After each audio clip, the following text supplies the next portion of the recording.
Notre patience sera éprouvée, nous avons besoin de beaucoup de patience. Mais ce qui donnera de la force à notre patience, c'est ceci. Regardons à Jésus. Hébreux 12:2. Si nous regardons à nous-mêmes, nous abandonnerons la course et nous le ferons aussi si nous regardons à ceux qui nous entourent. Il y a beaucoup de personnes qui nous pousseront à abandonner la course. Si nous regardons le monde autour de nous, nous perdrons patience.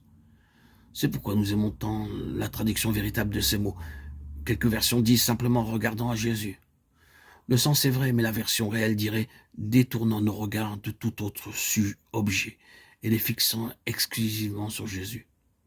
Il faut détourner nos yeux de nous-mêmes, il nous faut positivement refuser de regarder à nous-mêmes.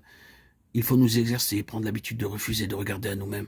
Chaque fois où nous aurions envie de le faire, nous devons dire non, je ferme mes yeux sur cela.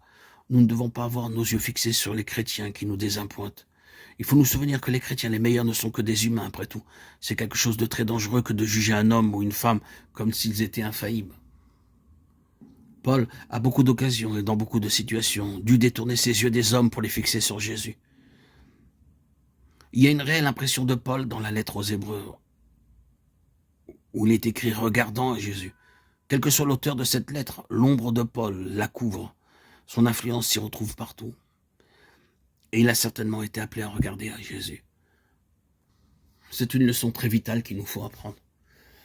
Nous l'apprenons toujours à nouveau dans notre vie chrétienne. Si nous fixons nos yeux ailleurs que sur le Seigneur Jésus, nous faiblissons. Ayons le respect dû au Saint de Dieu. Nous ne disons pas qu'il faille regarder chaque serviteur de Dieu avec méfiance et se dire sans cesse naturellement, il n'est pas parfait, vous savez. Rendons l'honneur à qui nous devons l'honneur, mais n'édifions jamais notre foi sur un homme, si bon soit-il. Quant à nous-mêmes, je pense que nous sommes peut-être plus tentés de regarder à nous-mêmes qu'à autre chose. C'est l'un de nos exercices chrétiens réels. Il nous faut sans cesse détourner nos yeux de nous-mêmes et de tout ce qui nous touche. Il n'y a rien de plus décourageant que notre moi, rien de plus trompeur. Nos propres jugements sont tous trompeurs, ainsi que nos pensées et nos idées. Ce ne sont pas les pensées de Dieu. Il nous faut détourner nos yeux de nous-mêmes, mais pas pour regarder dans l'espace ou dans le vide. Regardons à Jésus et nous savons comment se termine cette phrase. Jésus, le chef et le consommateur de la foi. Est-ce que nous avons commencé ce chemin nous-mêmes? Sommes-nous un chrétien parce que nous avons décidé d'être un chrétien, que le Seigneur nous aide s'il en est ainsi? Non, c'est lui qui est le commencement de notre vie. Ne sommes-nous pas heureux de pouvoir dire c'est le Seigneur qui m'a trouvé, c'est le Seigneur qui a mis sa main sur moi? Ce qu'il a dit lui-même est toujours vrai. Ce n'est pas vous qui m'avez choisi, c'est moi qui vous ai choisi. Jean 15, 16. Il a été l'auteur de notre foi. Il est dit qu'il en est le consommateur. Il l'accomplira. Lorsque nous arriverons au ciel, nous serons remplis d'étonnement d'y être arrivés.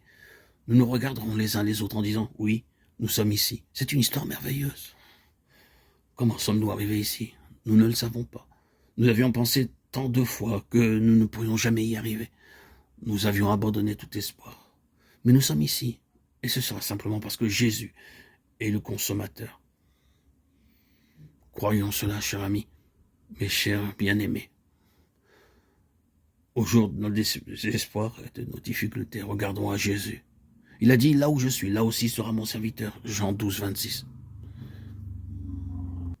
Alors même qu'il faudrait 1 millier de miracles, il agira pour nous amener là, croyons-le. Saisissons-nous de cette assurance de nos deux mains et confions-nous en lui qui nous conduit dans la gloire, car telle est l'une des promesses de cette lettre, voulant amener beaucoup de fils à la gloire. Hébreux 2, 10. Cela signifie vous et moi.